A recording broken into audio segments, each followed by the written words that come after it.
Hello, this is the Reading King. Today, we're going to be going over Red Rising, which is one of my favorite books to read, and it's part of a really great series. Red Rising is written by Pierce Brown, and it's a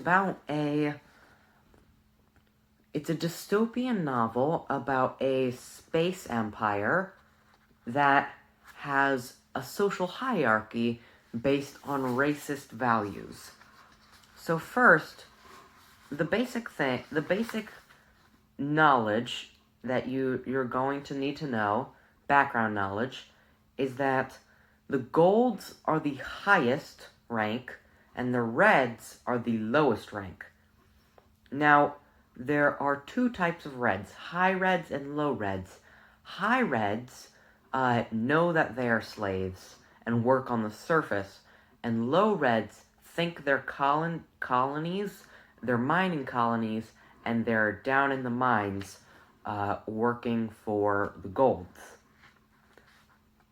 And so, in the first couple pages, in quite at least up to page 50, it's just introducing the characters, and it sets up the conflict of the story that this red person is caught for being in a place where he shouldn't be, his wife is killed, and he's recruited by the anti-gold terrorist group.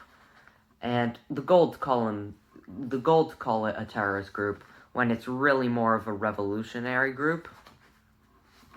And so, it really just sets up everything.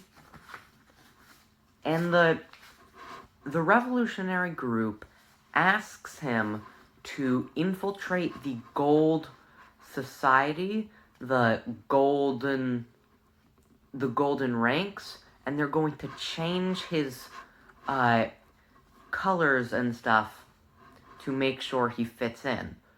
And so, he meets people like Cassius and Julian, and they are both golds, and they are having fun at their academy, and to make it into the academy, you have to participate in a death match. Darrow, the main character, kills Cassius's brother, Julian, and he does not, in the death match, and he does not tell Cassius that he's did this. So on page 146, we'll just flip to that.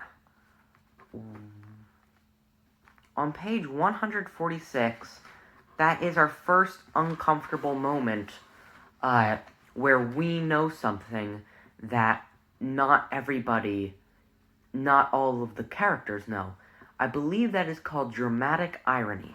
So that's a very good example of dramatic irony in the book.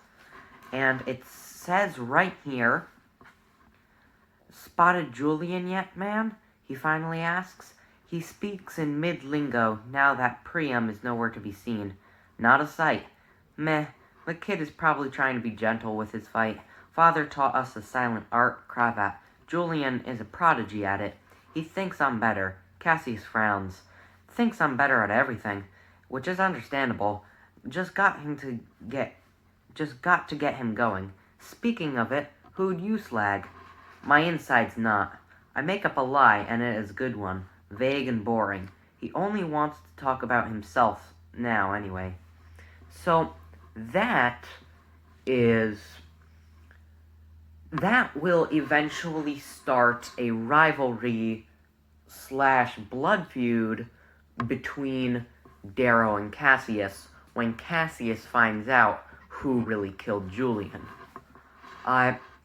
Okay, now we fast forward a couple pages, and we're on 148 and 149. This is when they're introduced to the games, which is quite literally the entire academy. Now, the academy teaches golds to be leaders of tomorrow. And the entire Academy experience is this fight, is this arena, a wildlife arena. Basically like the Hunger Games, except there's more government positions. How do I communicate this? It's not like the Hunger Games where it's every man for himself. You're encouraged to team up with other golds, and the goal of the game is to conquer all of the other houses.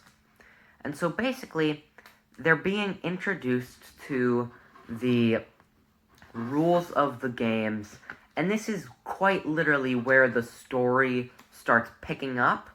This is the games is the entire first book of the series, and at the end of the book, the games end, and so that is basically the entire book. And so next, we go on to 159 through 160. And over here is when the first time Darrow is called the Reaper. It says right here on 159, "Eat them," Fitchener cries, and Darrow, put down that gory damn scythe. You look like a grain reaper." Now the reason why I included that instead of 160, which it specifically calls him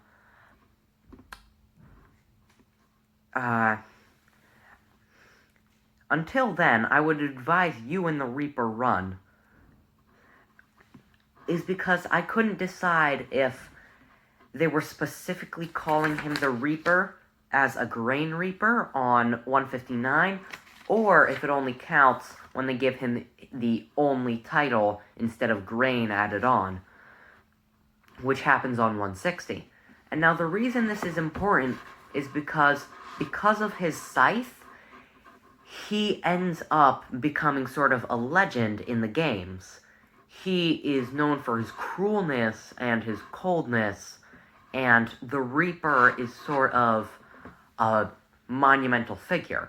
In the fourth book, Iron Gold, the revolutionary group has finally basically overturned most of the society, except for a figure called the Ash Lord, and their greeting between high officials is "Hail Libertas, Hail Reaper," because the Reaper was the monumental figure in overturning the society, which is the dystopian space empire. Now, on 196, that's a big time gap, so on 196 is another thing that sets up stuff for the rest of the series. That's basically what I'm going through here. Stuff that sets up more things. Now, a girl, this is when it's in the middle of the games. A girl finds Cassius and Darrow, the Reaper, in the woods as they're walking through back to their base.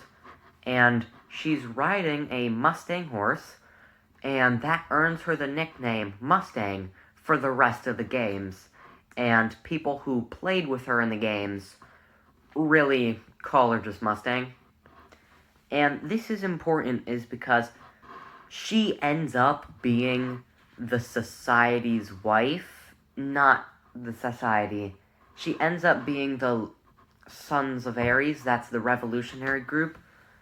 She ends up working for the Sons of Ares and becomes the new sovereign once they overturn the society's sovereign. And she marries the Reaper, and has kids. And so that is really, it's just an important part, because this is the first time meeting. This is the first time they meet. And so, I just wanted to mention that. And now, a huge jump in time, 258 through 262, is when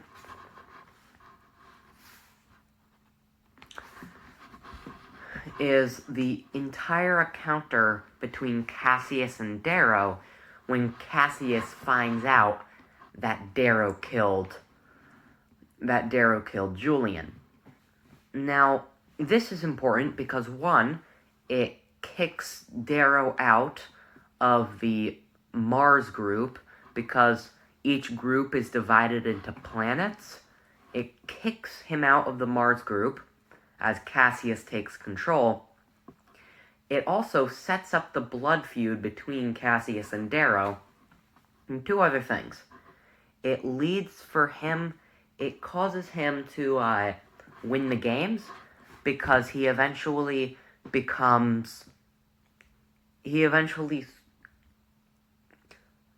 uses Genghis Khan tactics. If you rebel, we're gonna strike you down, but if you join willingly, you become a full citizen of my group. And that's basically how the rest of the games go for Darrow, and he gains sort of a following. And it also sets him up with Mustang, as Darrow loses this fight and is unconscious in the mud, and Mustang finds him and heals him up. And so that's how that happens. And now, I've got a couple more things to say. Here are some announcements. One, my Minecraft video is coming out on Sunday, as promised, and I have it pre-recorded. Two, my next Sunday, that video, I'm going to be introducing a helper who is going to be helping me build stuff, gather materials in my Minecraft world. And so that's going to be fun. I'm going to be doing the entire Rising series, well, as much as I can do. I've only read up to Iron Gold, although I believe there is a couple more after that. And that is because books cost money, and I have more important things to spend my money on. So, if I end up being able, for a birthday or Christmas or a holiday, I will try and get more books in the series, so I can do the complete series. Also, shout out to Dano, who commented first on my last video. I will be pinning the first comments of the first video, and for the first couple of hours, I will be monitoring so I can catch the first commenter and pin it. And I will always shout out the next video. Unless I have that video pre-recorded, which then I will shout out the next video that I record. So that is that. And thank you for watching!